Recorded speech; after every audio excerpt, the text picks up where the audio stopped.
I'm going to tell you the real reason behind why everyone is broke. And as someone that has taught economics for the last decade, I'm going to go from macro reasons to micro reasons, and then I'm going to finish with what you can do about it to beat the system, or at least to play the game properly. So let's start with some macro reasons on why Americans are more in debt than ever.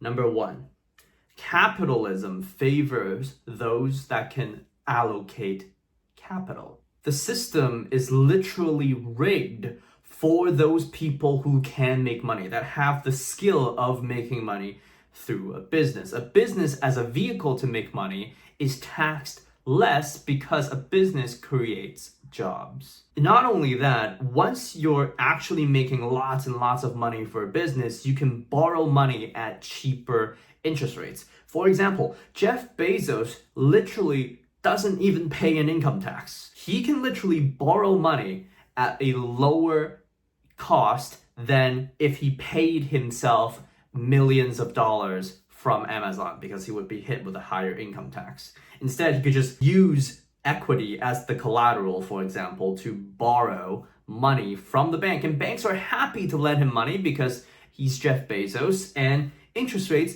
are how banks make profits. But that obviously isn't accessible to the average Joe like you and me.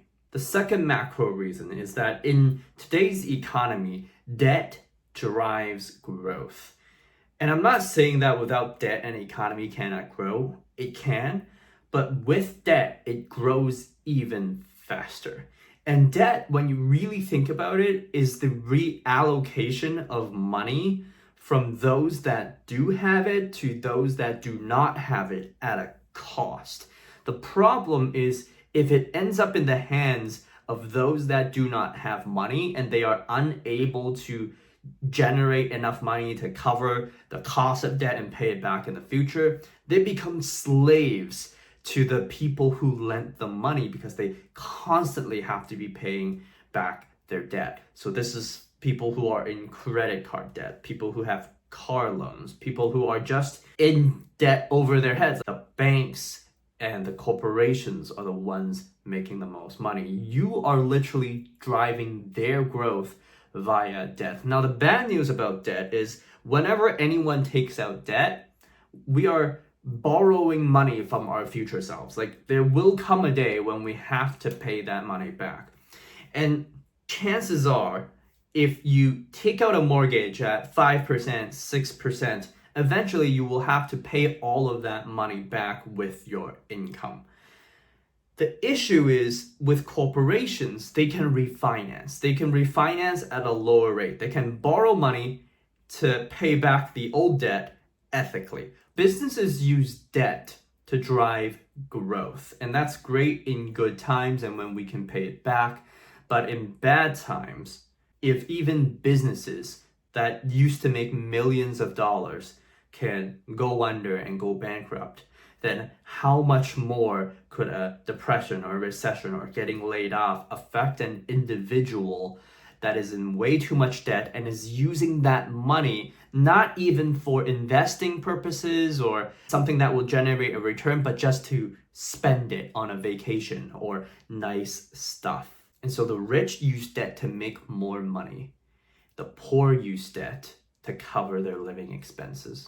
So now let's move to some micro reasons. And the first micro reason I want to cover is that people are risk averse to investing, and it comes from a lack of understanding. Warren Buffett once famously said that risk in investing comes from not knowing what you're doing and not understanding what you're investing in. And I do think there are things that are difficult to understand, like trading options and derivatives. If you don't know what I'm talking about, there you go. Difficult to understand. But there are also things in investing that are easy to understand, like buying an index fund, which invests in just all of the stocks in America. So if America does well, then you do well. But because most people lack the financial knowledge to understand the upside and the downside, they end up not taking action at all.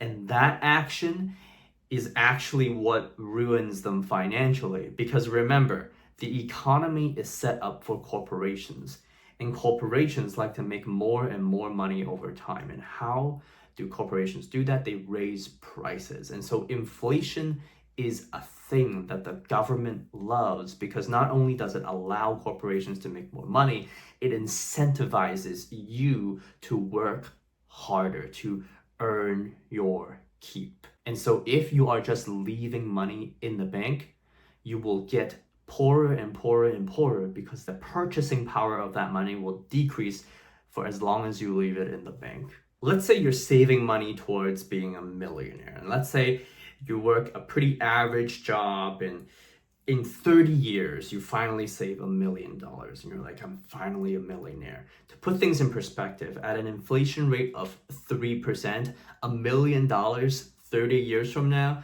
would have the same purchasing power as $411,000 today. And that's if inflation rates stay at 3% and don't change. We know historically that inflation rates can go sometimes from 3% to 10% to 11%. I mean, in the 1980s, inflation rate was like 15%. And just because in the 2000s to 2020 inflation rate was 2 to 3% doesn't mean that's going to be the case in the next 20 or 30 years. And the fourth and final micro reason on why everyone is broke is the lack of discipline and understanding of the current value of future rewards, the future benefits of saving and investing, and delayed gratification, and taking your time to invest in opportunities that might not pay out in the next 1, 2, 3, or maybe even 4 or 5 years, but will have a very big leveraged and massive payout in 10 years. You see, growing up, we've always been wired for instant gratification and for short-term gratification. In school, we get feedback and marks from our teachers like that. When we start working, we're getting paid every 2 weeks. We get some money. Every 2 weeks, we get some money. We're literally angry. We don't feel good if we work for 2 weeks and we don't get our paycheck, right? But the people that actually build big businesses have to be okay with not making money sometimes for 10 years. Like Amazon was not profitable for 10 years. And so if you think about all the high leveraged opportunities out there, like becoming a doctor, for example, it costs you money to go to school, and then eventually you get a high income. Starting a business, building a YouTube channel, for example, it takes you years to build an audience, and then eventually maybe you can turn that into a business, because there's an uncertain promise for success and a certain cost. People actually don't want to put the time into creating that source of income, and it makes sense. But if we really are able to quantify the benefits and feel the benefit of your future success, if you had invested in whatever long-term opportunities you decided to, then that's how you would spend your time. That instead of working your ass off for 80 hours a week on a career you don't love, you would rather take a pay cut and work 40 hours a week and then spend the other 40 hours building something that will pay you passively or a lot more in the long term. And so given this, what can we do? Well, I think there are 3 things that we can do. Number 1, educate yourself on personal finance and investing. At least read a few books or watch some videos on it, but don't be led astray to try to invest in things that you don't actually understand. And this includes not just options and derivatives, but also stocks. For example, do you understand how the business makes money? Do you understand what are the main competitors of the businesses and what are the threats that those main competitors pose? If you are not willing to do that research and read the annual reports, understand the financial statements, read the notes to the financial statements, be a good judge of character for the management of the company. I mean, how can we even do that? It's not like we can call them up, right?